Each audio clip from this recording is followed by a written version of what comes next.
Now, let's talk about Skinner for a moment to try to see if we can put this sort of a framework, or your logopsychology, not logotherapy, into a little perspective here.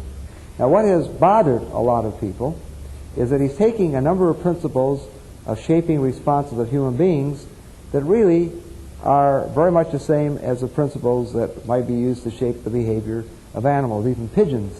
But as long or as soon as you conceive of it as something, as a basis with a superstructure, a basis on which to build the proper building called humanity of humans, then you need not be so critical. Because as I put it at the beginning of our dialogue, you remember I said man doesn't cease to be an animal, but he's at the same time infinitely more than an animal. And I invoke the image, the analogy, the simile of an airplane. An airplane doesn't cease to be an airplane, although on the ground he may move like an automobile. The same holds for the human being. A human being has learning processes, conditioning processes. A human being can, if fallen mentally ill, be reconditioned in a healthy direction and so forth. And in this sense, Skinner and all the other behaviorists are absolutely right.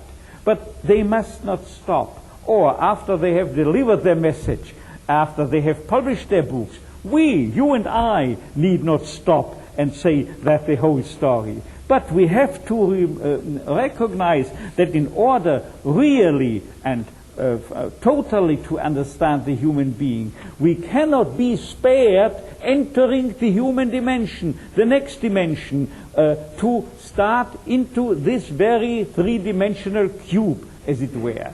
And this becomes particularly important if we are confronted with questions such as, is there a freedom? Is there a dignity?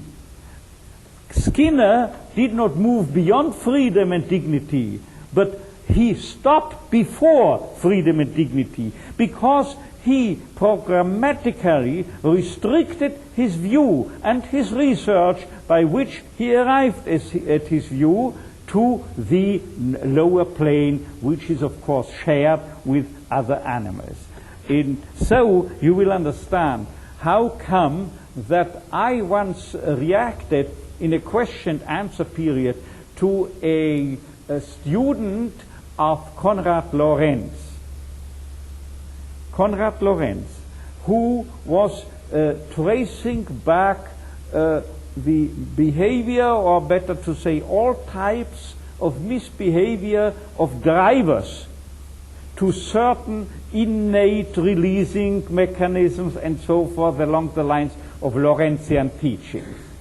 And then I stood up and replied, you know of whom you are reminding me? You remind me of a rabbi who once was approached by two people from his parish who were involved in a quarrel. The one contended that the other's cat had stolen and eaten up 2 pounds of butter, while the owner of the cat said, that's not only not true, it's sheerly impossible. My cat doesn't care for butter.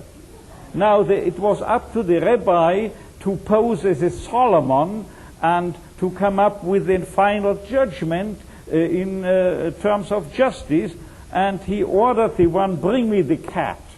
They brought him the cat. Then he said, bring me scales. They brought him scales.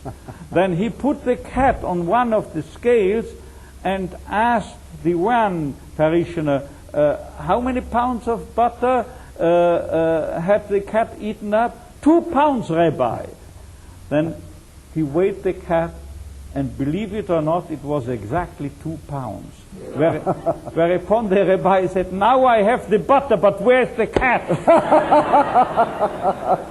And I told this guy, this Konrad Lorenz guy, I told him, you see, now why you remind me of the rabbi. You trace back as far as it's possible, all human behavior, now I speak of behavior rather than of acting, all human behavior to the level of an animal, that is to say, you only select those properties or reactions or phenomena that are equally visible, perceptible in any animal, any other animal. But small wonder if you then wind up and say, I have all the innate auslösende Mechanismen, what is it called, innate mechanisms, all the behavior types of an animal and so forth. But now where is man? The humanness of man has been shut out, has been precluded. So small wonder that he doesn't find it. Small wonder that as long as you restrict Skinner to this basic square, he cannot even see the phenomena such as conscience and or freedom or dignity. He would gladly accept the hypothesis that conscience is nothing but the result of a conditioning process.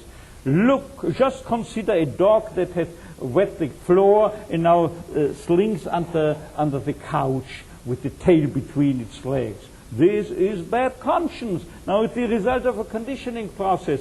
He is absolutely correct. However, true conscience only begins where the fear of punishment or over against the hoping and longing for reward is no longer a determinant and the reason on which you build your decision to behave morally.